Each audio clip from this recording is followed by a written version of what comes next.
उद्योग आपला असला पाहिजे, पैसा दुसऱ्यांचा. तेव्हा मानसिक स्थिती बदलते आणि ते तुम्हाला मोटिवेट करते, अरे जाऊ दे, म्हणजे आता जरी मी यातनं बाहेर पडलो तरी तू काहीतरी करू शकतोस. अनेक उद्योग आपल्याला रस्ती पाहायला मिळतात. आपली नजर फक्त पाहिजे की उद्योग शोधण्याकडे. माझ्या व्यवसायाची आयडिया मला जस्ट एक न्यूजपेपर मधलं आर्टिकल वाचून आले की आपण असं करू शकतो. कधी कधी असं वाटतं की आपण चुकीचा सब्जेक्ट निवडला आहे का, किंवा आपण त्या मेहनतीने काम करत आहे का, कुठे काहीतरी मिस असतं. तुम्हाला आयडेंटिफाय करता आला पाहिजे. तर पैसा मागितला ना तर पैसा मिळतो. अडचणी येतील, पण जिथं नाही असं वाटेल, संपलं सगळं असं वाटेल, पण never quit is the formula for success. नमस्कार. आज आपण जो विषय या ठिकाणी घेणार आहे पुढचा 1 तास, तो एक नाविन्यपूर्ण असा विषय आहे आणि तो आहे स्टार्टअप उद्योगाचा. स्टार्टअप म्हणजे नवोद्योग. आता स्टार्टअप म्हणजे काय हे समजून घेणं फार महत्वाचं आहे. एखादा नवीन बिझनेस सुरू केला त्याला स्टार्टअप म्हणायचं का, त्याला स्टार्टअप म्हणता येईल का, कोणताही उद्योग असेल तर त्याला स्टार्टअप म्हणता येणार नाही. स्टार्टअपच्या डेफिनेशन मध्ये तो बसला पाहिजे आणि त्याच्या डेफिनेशन साठी 3 गोष्टी त्याच्या असल्या पाहिजे. एक तर तो कुठल्या तरी नवीन कल्पनेवर आधारित असला पाहिजे. एखादी नवीन आयडिया हा त्याचा बेस असला पाहिजे. दुसरं, त्याला तंत्रज्ञानाचं सहाय्य लाभलं पाहिजे. एक कॉम्प्युटराइज नेट याच्यावर असा तो आधारित असला पाहिजे. आणि तिसरं आणि सर्वात महत्वाचं म्हणजे त्याची जी विस्ताराची क्षमता जी आहे ती अमर्याद असली पाहिजे. तो जगभर पसरू शकला पाहिजे, ही त्याची तिसरी क्वालिटी असली पाहिजे. या 3 गोष्टींवर आधारित एखादा उद्योग जर सुरू झाला तर त्याला आपण स्टार्टअप उद्योग म्हणू शकतो. मला असं वाटतंय की हा स्टार्टअप उद्योग जो आहे हा नवीन काळाचा एक मंत्र आहे आणि तरुणांसाठी, आपल्या देशासाठी हा अत्यंत आवश्यक असा आहे. आज भारताची जी पोझिशन आहे स्टार्टअप उद्योग मध्ये ती 3ऱ्या स्थानावरची आहे. आता अमेरिका आणि चायना नंतर आता सगळ्यात जास्त स्टार्टअप्स कुठे असतील तर ते भारतामध्ये आहे. साधारणतः 50,000 स्टार्टअप्स आता आपल्या देशामध्ये सुरू आहेत. आपल्याला स्टार्टअप कळावे म्हणून काही गोष्टी आपल्याला माहिती आहेत. आपल्याला उबर ओला माहिती आहे, आपल्याला स्विगी झोमॅटो माहिती आहे, आपल्याला अमेझॉन फ्लिपकार्ट हे माहिती आहे. हे सगळे स्टार्टअप्स आहेत आणि हे आता नावारूपाला आलेले आहेत. असेच स्टार्टअप्स ज्यांनी सुरू केलेले आहेत असे 3 उद्योजक आपल्या समोर या ठिकाणी आहेत. मी सुरुवातीला सगळ्यांचा परिचय करून देतो आणि या सेशन मध्ये या तिघांचंही मनपूर्वक स्वागत करतो. सचिन टेके यांनी एम इंडिकेटर नावाचं एक स्टार्टअप सुरू केलेलं आहे. त्याला माझ्या मते 7-8 वर्ष तरी झाले, 9 वर्ष झालेले आहे आणि हे इतकं पॉप्युलर आहे की 1 कोटीपेक्षा जास्त त्यांचे ग्राहक आहेत आणि ते मुंबई आणि आसपासचे ग्राहक आहेत. काय उद्योग करतात, कसा उद्योग आहे त्यांच्याकडूनच आपण माहिती करून घेऊ. दुसरे जे स्टार्टअप उद्योजक आहेत पुरुषोत्तम पाचपांडे, ठाण्यातच आपले आहेत आणि यांनी जो उद्योग सुरू केलेला आहे तो नवीन शास्त्रज्ञांचा शोध आणि टेक्नॉलॉजीवर आधारित नवीन गोष्टी ज्या मुलांना उपयोगी पडतील अशा गोष्टींचा शोध आणि त्याचं एक्सपान्शन. तिसरे जे आपले उद्योजक आहेत सागर जोशी, RSA ही कंपनी, त्यांची रोड साईड असिस्टन्स. RSA म्हणजे तुमची गाडी भारतभरात कुठेही फेल होऊ द्या, तुम्ही फक्त यांना कॉल करा तर ते तुम्हाला लगेच मदतीला कुणीतरी पोहोचेल, असा हा उद्योग. आणि यांचे गॅरेजेस किती आहेत तर मला वाटतं 18,000 गॅरेजेस यांचे भारतभर आहेत. एवढा मोठा उद्योग त्यांनी स्थापन केलेला आहे. पहिल्यांदा आपण यांची ओळख करून घेऊया.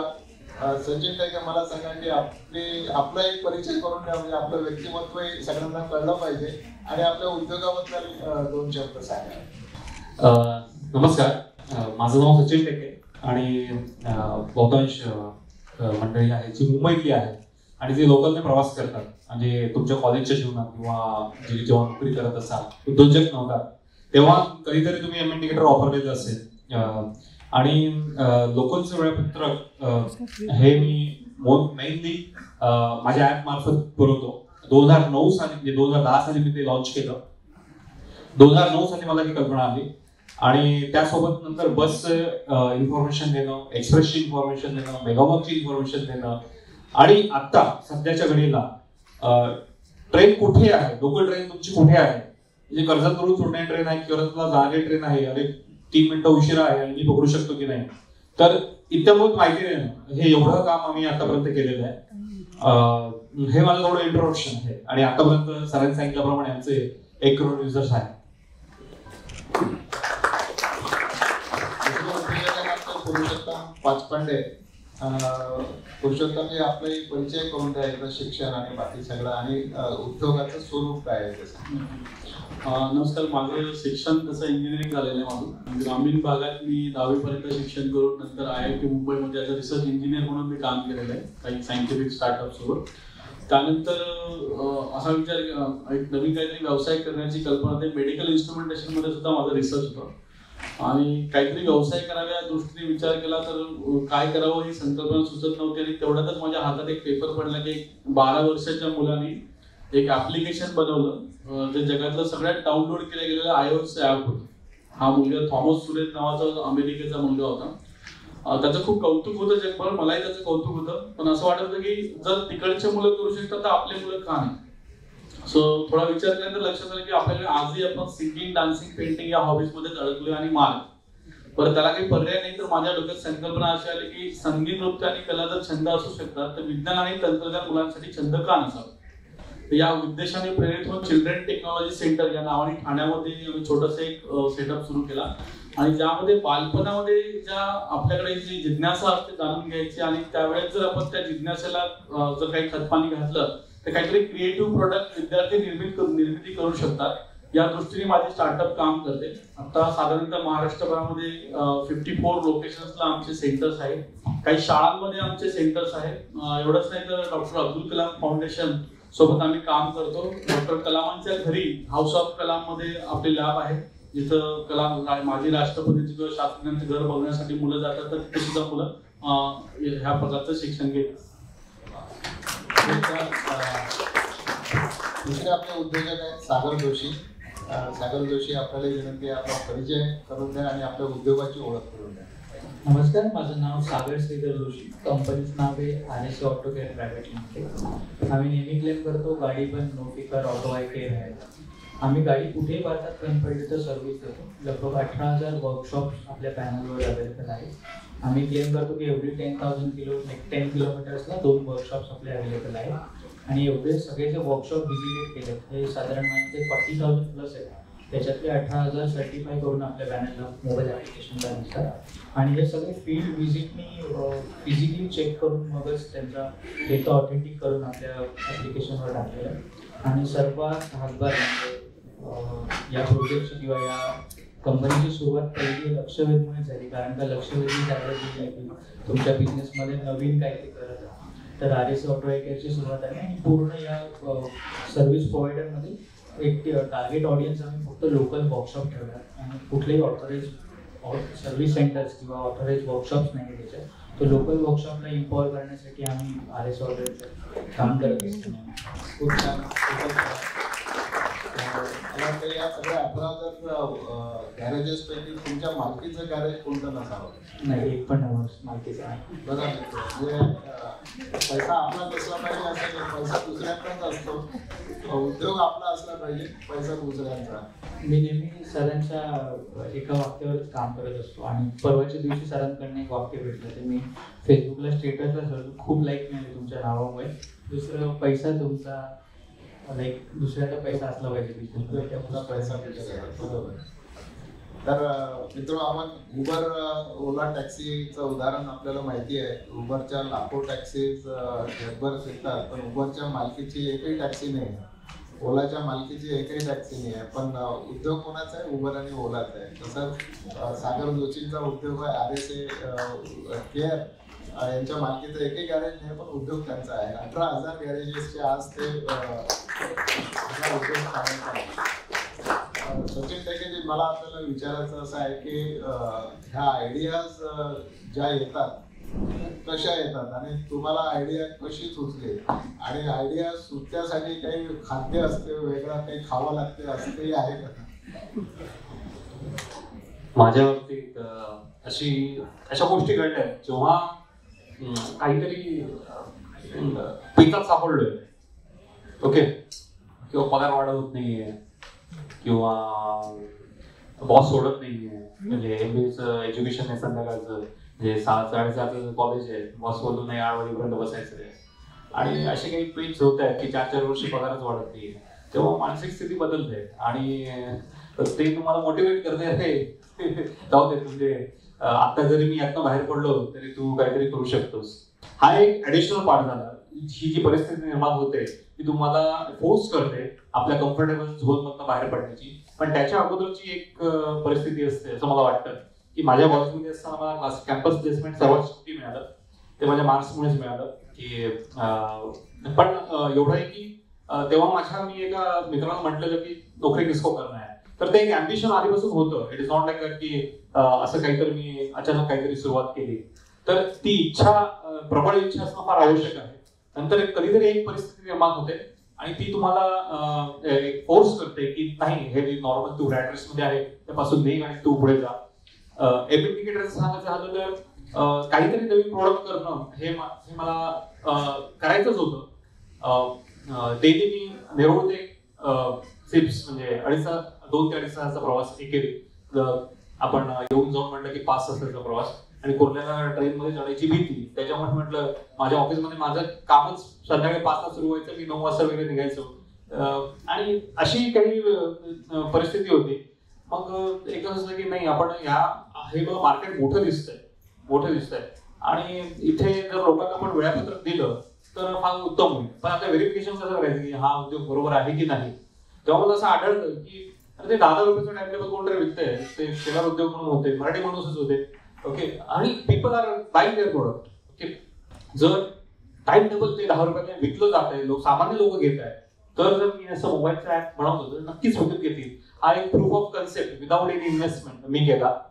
मी ऍप लॉन्च केल्यानंतर मला 6 महिने नोकरी सुद्धा सोडलेली, डेडिकेटेडली मी त्याच्यावर काम केलं. कॉन्फिडन्स होता म्हणूनच नोकरी सोडलेली. हे पण सांगतो, असं नुसतंच नाही की मला उद्योग करायचा म्हणून नोकरी सोडली, असं नाही. मी बरोबर कॅल्क्युलेटेड रिस्क घेतलेला. तेव्हा माझं MBA एज्युकेशन सुद्धा चालू होतं, त्यामुळे नोकरी सोडण्यात मला काहीच म्हणजे काही हरकत नव्हती, कारण की माझा गॅप कुठे दिसला नव्हता. आणि तेव्हा मी 6 महिने मला काही यश नाही मिळालं, म्हणजे फक्त 2,500 डाउनलोड्स होते, आणि शेलार उद्योगवाले 10 रुपयाने भरपूर सारे टाइम टेबल्स विकायचे. आणि त्यानंतर आढळलं कुठेतरी चुकतोय का, माझा विषय चुकला आहे का. पण नंतर मला थोडंसं आढळलं की मी काय केलं, माझ्या 2,500 युजर्सचा SMS पाठवला गणपतीच्या दिवशी, आणि सारे काही फीचर्स, म्हणजे नुसतं रेल्वेचं टाइम टेबल नव्हे, त्यांना बसची गरज आहे त्यांना बसचं वेळापत्रक प्रोव्हाइड केलं, ज्यांना मेगाब्लॉकची इन्फॉर्मेशन पाहिजे त्यांना मेगाब्लॉकची इन्फॉर्मेशन प्रोव्हाइड केली, ऑटोचं फेअर पाहिजे, टॅक्सीचं फेअर पाहिजे त्यांना ते प्रोव्हाइड केलं. आणि एवढं सगळं करेक्शन केल्यानंतर 6 महिन्यानंतर एका दिवसात, म्हणजे एका मिनिटातच जेव्हा लॉन्च केलं किंवा मी SMS पाठवला, तेव्हा माझ्या पहिल्या 15 मिनिटात 1000 डाउनलोड्स झाले. आणि तो जो स्पीड होता, आपण एक रेट कॅल्क्युलेट करतो ना की 6 महिन्यात 20,000 आणि 15 मिनिटात 1,000, आणि हाऊ दिस विल रीच. मग माझे पुढच्या 6 ते 8 महिन्यातच अराउंड 16 लाखापर्यंत युजर्स आरामात झाले. तेव्हा कळलं की I am on the right track, okay. So कधी कधी असं वाटतं की आपण चुकीचा सब्जेक्ट निवडला आहे का, किंवा आपण त्या मेहनतीने काम करत आहे ना, कुठे काहीतरी मिस असतं, तुम्हाला आयडेंटिफाय करता आला पाहिजे, आणि अशाच नवीन नवीन कल्पना सुचतात. तर ऍडिशनल मी सांगतो, हल्लीच आम्ही लाईव्ह ट्रेन स्टेटस दाखवतो मोबाईलवर, ट्रेनचं लोकेशन माहीत पडतं. आमचं तसं इन्व्हेस्टमेंट 0 आहे हो, आम्ही कुठे काही GPS लावले नाही ट्रेनला, पण तुम्हाला मी सांगतो की खराब परिस्थिती कशी तुम्हाला मोटिवेट करते. आमचा रेव्हेन्यू दुप्पट झाला, ठीक आहे. मी 9व्या वर्षी दुप्पट रेव्हेन्यू कमवायला लागलो, आधी मागच्या 2 महिन्यापासून. पण मला असं वाटलं, अरे जर मी हे आधीच केलं असतं 4-5 वर्षापूर्वी, तर एवढा माझा रेव्हेन्यू लॉस झालेला आहे, बरोबर, प्रचंड लॉस झालेला आहे. पण मागच्या एप्रिलमध्ये सिच्युएशन अशी आली की कुठेतरी न्यूज आली की सेंट्रल रेल्वे GPS लावणार आहेत, आणि त्यांचं काय बोलतात रेल्वेज हे करणार आहे. आणि मला आठवलं की कोणतरी एक व्यक्ती होती, त्याने मला 3 वर्षापूर्वी कॉन्टॅक्ट केलेला की आम्ही सचिन तू रेल्वे बरोबर काम का नाही करत, तू आपण त्यांच्यासोबत काम करत. मी म्हटलं मी गव्हर्नमेंट सोबत काम नाही करत, मी आमचे रिलेशनशिप आहेत चांगले आहेत, but I do not work with government. माझे रिझन्स आहेत वेगळे. आणि मी परत त्या व्यक्तीला फोन केला, मी फोन नंबर सेव्ह केलेला. 5 मिनिटं त्या व्यक्तीने काहीच बोलला नाही. नंतर सांगितलं हो टेंडर मलाच मिळालं. ओके, मी त्यांचं अभिनंदन केलं आणि कामाला लागलो. म्हणजे जी धडकन होती, कारण की असं जर फीचर जर गव्हर्नमेंटचं ऍप काढतंय तर माझ्या हातला कोण विचारेल, आणि एवढा जो एस्टॅब्लिश माझा बिझनेस आहे तो करेल का, हा एक प्रश्न होता. असं नाही की बिझनेस चालू केला म्हणजे सतत चालला, we have to correct at some point. आणि त्यानंतर बरीच मेहनत केली, म्हणजे फील्ड कर्जत, खोपोली सगळे मार्ग आम्ही प्रतीक्षा आहेत तिच्या सोबत फिरलो आणि सगळं करेक्शन केलं, नवीन टेक्नॉलॉजी शोधून काढली. आणि आम्ही मागच्या सप्टेंबरमध्ये, म्हणजे अशी न्यूज झाली ती ऑगस्टमध्ये, 1 ऑगस्टला की 15 ऑगस्टला गव्हर्नमेंट लॉन्च करते. आणि आम्ही 30 ऑगस्टला माझं फीचर लॉन्च केलं आणि एका रातोरात त्याला प्रसिद्धी मिळाली. आणि पुढच्या महिन्यात आम्ही रेव्हेन्यू पाहिला तर आमचा दुप्पट झाला, बऱ्यापैकी दुप्पट झाला. सो आणि मला वाटत नाही की आता त्याला कोणतीही बेट करू शकेल, कारण की गव्हर्नमेंट जे बनवत आहे किंवा काही टेंडर ज्याने घेतलं आहे त्याला खर्च आहे 40 ते 50 लाख रुपये. Whereas we have crowd source the information.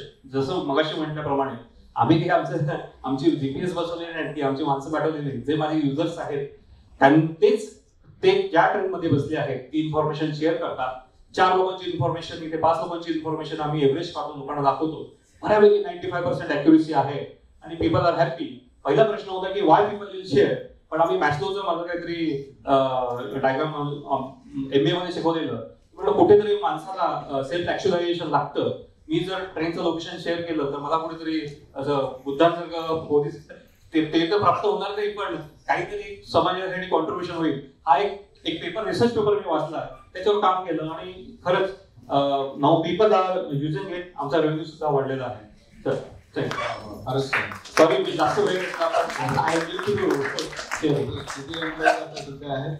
आता वाढवलंय. आता माझे टोटल 20 एम्प्लॉईज आहेत, पण आम्ही आता दुसरं जॉब्स, नोकरी आणि दुसरं एक आहे जमिनी रिलेटेड, ओके, लँड मॅप, असं एक नवीन प्रोडक्ट घेऊन येत आहोत. 2 नवीन प्रोडक्ट घेऊन येत आहोत. फारच छान. थँक्यू.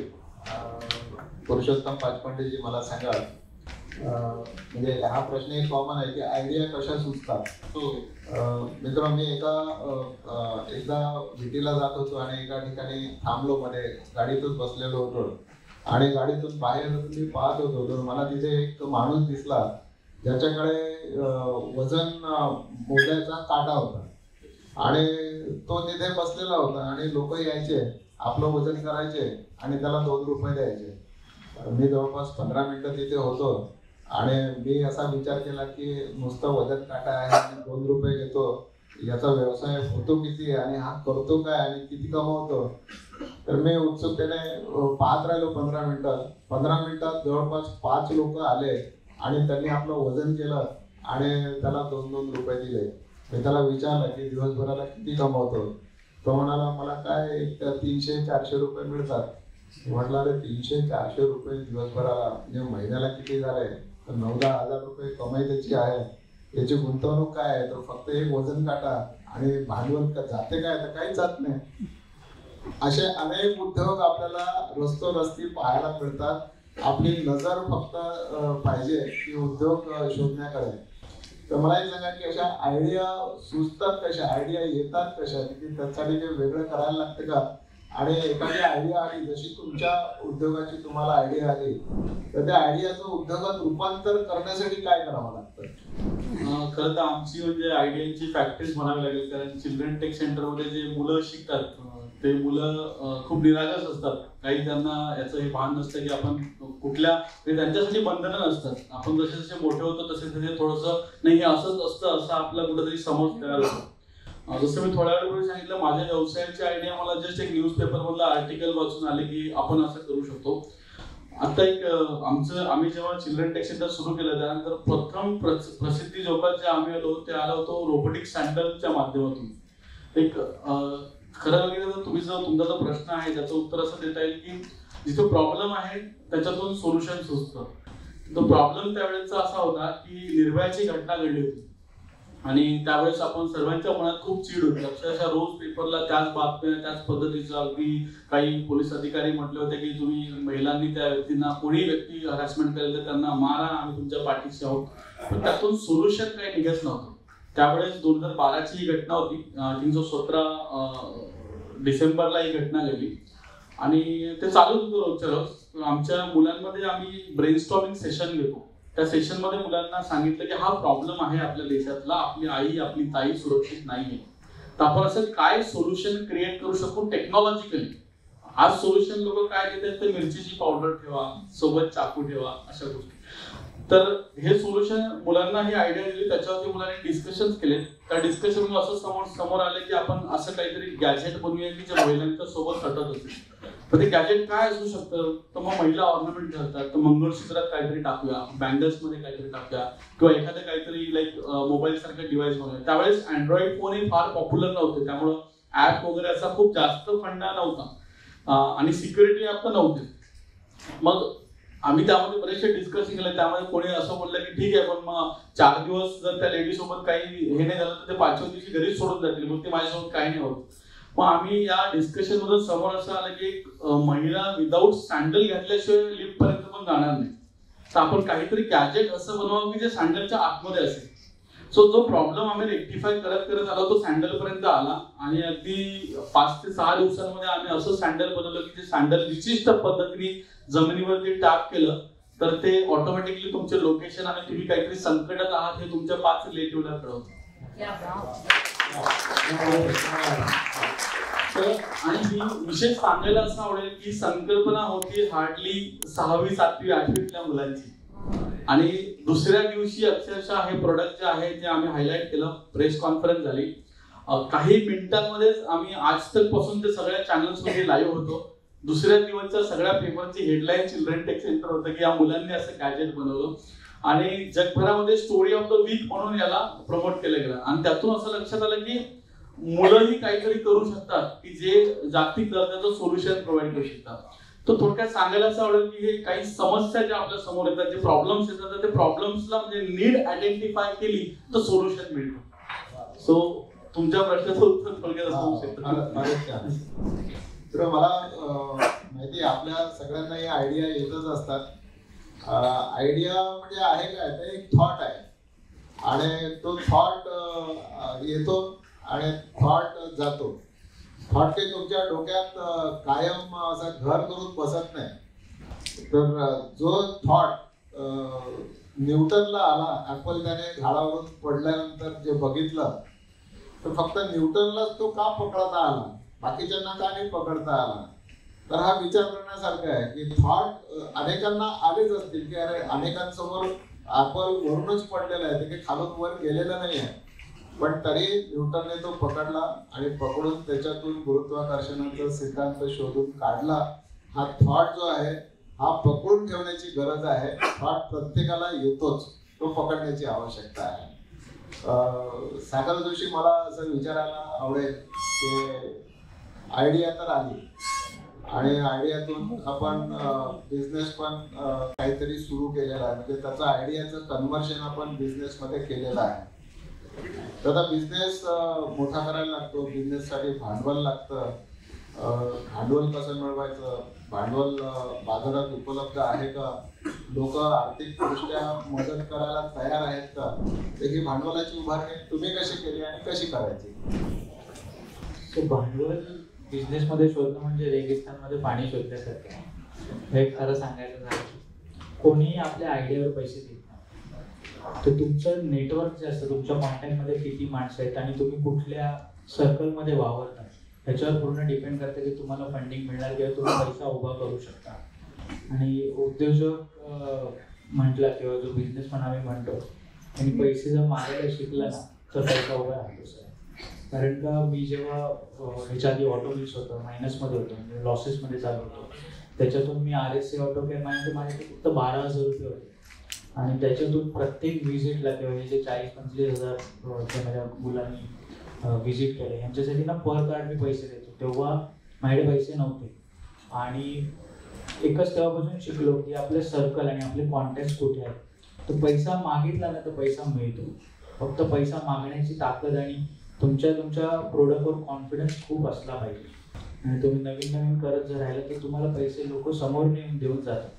फक्त तुमची मागण्याची आणि तुमच्या प्रोडक्ट किंवा सर्व्हिसेसवर खूप ताकद असायला. खूप खूप महत्वाचा मुद्दा सागर जोशीने आपल्याला सांगितलेला आहे की तुमचा कॉन्फिडन्स किती आहे. म्हणजे लोक विनिंग हॉर्सवरच पैसे लावतात, लुझिंग हॉर्सवर लावत नाहीत. आणि difference between the winning horse and losing horse is hardly seconds. एवढा कमी डिफरन्स असतो. पण लोकांना कळतं विनिंग हॉर्स कोण आहे आणि लुझिंग हॉर्स कोण आहे. आणि तो दाखवणारा काय असतो की आपला कॉन्फिडन्स हे दाखवतो आपण विनिंग हॉर्स आहे की लुझिंग हॉर्स आहे. मला असं वाटतं की आयडियाज आल्यात, आयडियाजवरून त्याचं बिझनेसमध्ये कन्व्हर्शन केलं, त्याला फंडिंग मिळवण्याचा आपण प्रयत्न केला. पण सचिन म्हणजे मला सांगा, आता एंजल इन्व्हेस्टर्स असा काही प्रकार निघतो. म्हणजे मी ऐकलं मुंबई एंजल्स, चेन्नई एंजल्स असे एंजल इन्व्हेस्टर्स आहेत. काही क्राऊड फंडिंगचा एक कन्सेप्ट आहे, काय आहे ते, आणि व्हेंचर कॅपिटलिस्ट काही आहेत. तर असं कशा फंड्समध्ये काय काय प्रकार आहे? तर चुकीच्या माणसाचा प्रश्न विचारला. मी 9 वर्षापासून 1 रुपया घेतला नाही लोकांचा. So I am self funded. Okay. आणि profitable from 6 months onward. Okay. माझी स्टाईल आहे. ओके. प्रत्येकाची वेगळी स्टाईल असते. ओके. आहे, स्वातंत्र्य आहे, मग त्यात थोडा आनंद वाटतो. पण हे करण्यापूर्वी 2015 साली सगळे व्हेंचर कॅपिटलिस्ट फंड त्यांनी माझ्याकडे विचारणा केली. तर पहिला आहे की एंजल फंड हे मोस्टली HNI असतात, हाय नेटवर्थ इंडिव्हिज्युअल्स. म्हणजे त्यांच्याकडे बऱ्यापैकी पैसा आहे, इंडिव्हिज्युअल लोक आहेत. आणि त्या लोकांना ऑब्व्हियसली FD मध्ये ठेवून काही एवढा काही इंटरेस्ट मिळणार नाही. त्याविषयी कुठेतरी रिस्क लावली तरी त्यांच्यासाठी काहीतरी लॉस झाला तरी काही एवढं काही मोठं नसतं, कन्सर्न नसतो. अशी लोक असतात. त्या लोकांना जर एखाद्या व्यक्तीवर कॉन्फिडन्स वाटला, त्याच्या उद्योगावर कॉन्फिडन्स वाटला, तर असे हाय नेटवर्थ इंडिव्हिज्युअल सुरुवातीच्या काळात हे मदत करतात. म्हणजे माझ्या मते त्याची 1 ते 2 मात्र 50 लाख ते 1 करोड किंवा 10 लाख ते 1 करोड पर्यंत अशी व्याख्या आहे की HNI लोक इन्व्हेस्ट करतात त्यात. एंजल म्हणजे ग्रुप्स असतात, काही मुंबई एंजल ग्रुप आहे किंवा दुसरा इंडियन एंजल ग्रुप आहे. तर ते ग्रुप ऑफ पीपल आहेत, ते HNI आहेत, ते इन्व्हेस्ट करतात आपल्यामध्ये. तर ते बरोबर. आणि हा जो छोटासा ग्राहक असतो ना, तो फार क्युजी असतो आणि तो बरोबर आयडेंटिफाय करतो हा बिझनेस चालेल की नाही. आणि त्यांच्याकडनं इन्व्हेस्टमेंट होणं म्हणजे बाकीची गोष्ट असते. कारण की आपल्याला माहिती असतं काही होलसेल मधनं ग्राहक असतो तो कन्सल्ट करणार नाही, पण जो छोटासा एकच काहीतरी पीस पाहिजे असतो तो 10 किलोचा रेट विचारेल पण घेईल 100 ग्रॅम. तो अशा प्रकारची व्यक्ती असते. आणि त्यांच्याकडनं फंड मिळणं म्हणजे एक ऑस्पिशियस असतं, एक सिम्बॉल असतं की हा आपला उद्योग चालेल, असा कॉन्फिडन्स त्याला वाटतो. तिसरं VC फंड असतात. हे मोस्टली इनकॉर्पोरेटेड मोठ्या मोठ्या कंपन्या आहेत, ते बाकीच्यांकडनं फंड उचलतात आणि त्या कंपनीज मार्फत आपल्याला म्हणजे आपल्या कंपन्यांना फंड करतात. पण माझं ऑब्झर्वेशन आहे, बघा, कोणी कशासाठी फंडिंग करतं? व्हेंचर कॅपिटलिस्ट आलं की इन्व्हेस्टमेंट आहे त्यांच्यासाठी. ती इन्व्हेस्टमेंट म्हणजे त्यांना 10 रुपयाचे 100 रुपये रेट करायचे आहे. जे मी ऑब्झर्व केलंय आणि जे VC कडनं मला ऐकायला मिळालेलं आहे क्लोज गोष्टींमध्ये, असं आहे की ते 3 वर्षात बाहेर पडतात. ओके. जर 3 वर्षात तुमचा धंदा सक्सेसफुल झाला तर कदाचित तुमच्या कंपनीला पण ते विकू शकतात. जर लॉस झाला तर ऑब्व्हियसली तरी पण विकू शकतात. ओके. सो तुम्हाला माझ्या मते तुम्हाला तयारी ठेवायला पाहिजे. If you are taking money from VC, then within 3 months you should do you should build a good relationship with them. I think मला सागर या गोष्टी बऱ्यापैकी सांगू शकेल VC बाबतीत. आणि दुसरं आहे की प्रायव्हेट इक्विटी हे VC पेक्षा पण बराच मोठा फंड असतो. त्याचं रेंज ही फार जास्त असू शकते, 500 ते 1000 करोड. एवढंच. थँक्यू. खूप चांगली माहिती दिली. मित्रांनो, मी एक पुस्तक पहिल्यांदा जेव्हा लिहिलं, उद्योग तुमचा पैसा दुसऱ्याचा, रोहन प्रकाशनने ते प्रकाशित केलेलं आहे. इथे त्या रोहनचा एक स्टॉल आहे, ते पुस्तक तिथे अवेलेबल आहे. पैसा कसा मिळवायचा, बरेचसे मार्ग त्याच्यात सांगितलेले आहेत. आपण अवश्य ते पुस्तक घ्या. दुसरं हे स्टार्टअप मंत्र, हे पुस्तक हे सुद्धा रोहन प्रकाशनने प्रकाशित केलेलं आहे.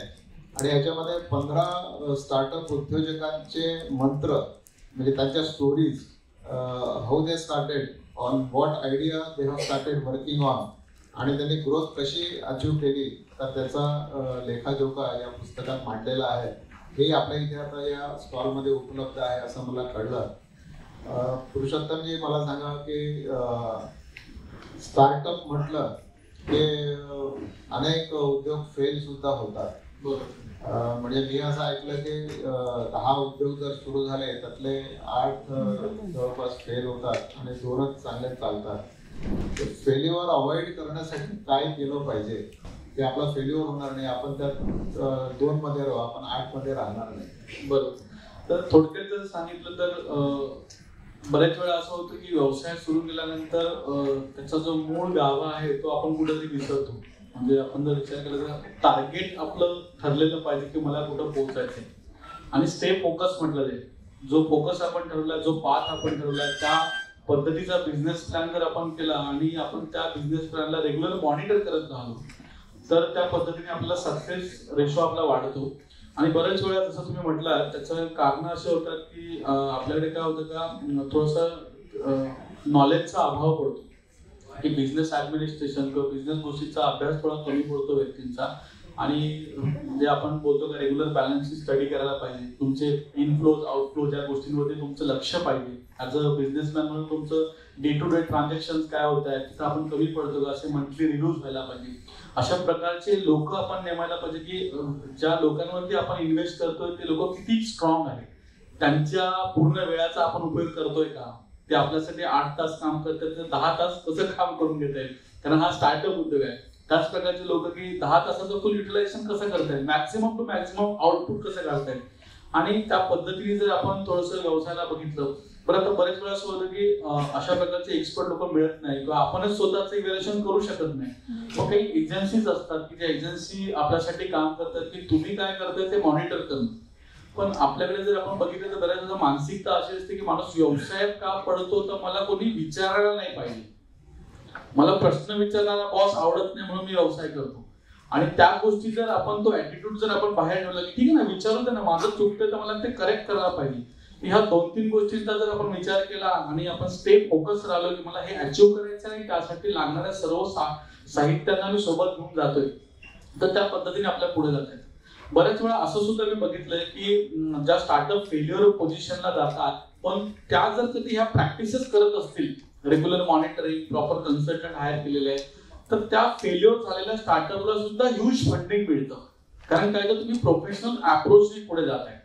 बऱ्याच वेळा असं जो प्रोफेशनल अप्रोच जर आपण नाही पकडला व्यवसायामध्ये तर मग तुम्ही फेल झाला की समोरचा माणूस तुमची बॅलन्स शीटच बघणार, तुमचं बिझनेस करण्याची स्टाईल बघणार आणि त्याच्यावरून मग ते जनरली होतं. थोडक्यात जर सांगायचं तर आपण फोकस राहायला पाहिजे आणि regular day to day funds manage करणं आणि या गोष्टी बघायला पाहिजे. थोडी डिसिप्लिन, फायनान्शियल डिसिप्लिन, ह्या सगळ्या गोष्टी असल्या पाहिजेत, ह्या आवश्यक आहेत.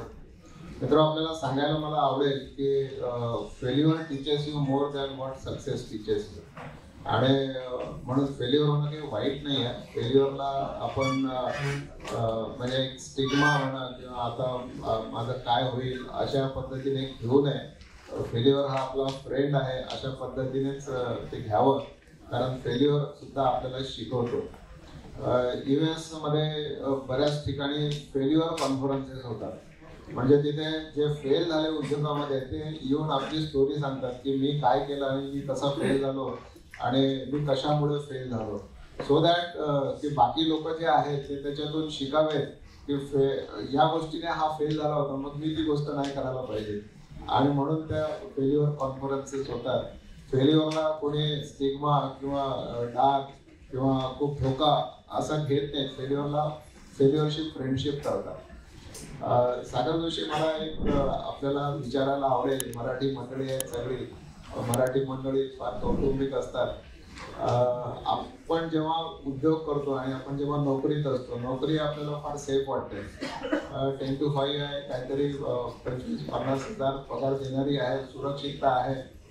पण नोकरी, धंदा, उद्योग, व्यवसाय म्हटलं की रिस्क आली, त्यातून काही इन्कम होईल नाही होणार, घरच्यांचं साथ, घरच्यांची सोबत कशी मिळते, घरच्यांचे प्रश्न काय असतात, घरचे म्हणजे मुख्यतः बायको, उद्योग करणारा नवरा, तर कसं बघितलं जातं घरच्यांची मानसिकता किंवा रिॲक्शन काय असतात? आता ना रडणारा प्रश्न, एवढ्या वाईट दिवसात गेलो ना सर आम्ही. आय डोंट नो, पुरुषोत्तमला मी जवळ ओळखतो, आपल्या शो मार्फतच आमची मैत्री झाली. सर आम्ही जेव्हा स्टार्टअप किंवा एखादा बिझनेस चालू करतो ना, खूप वाईट दिवस बघितले.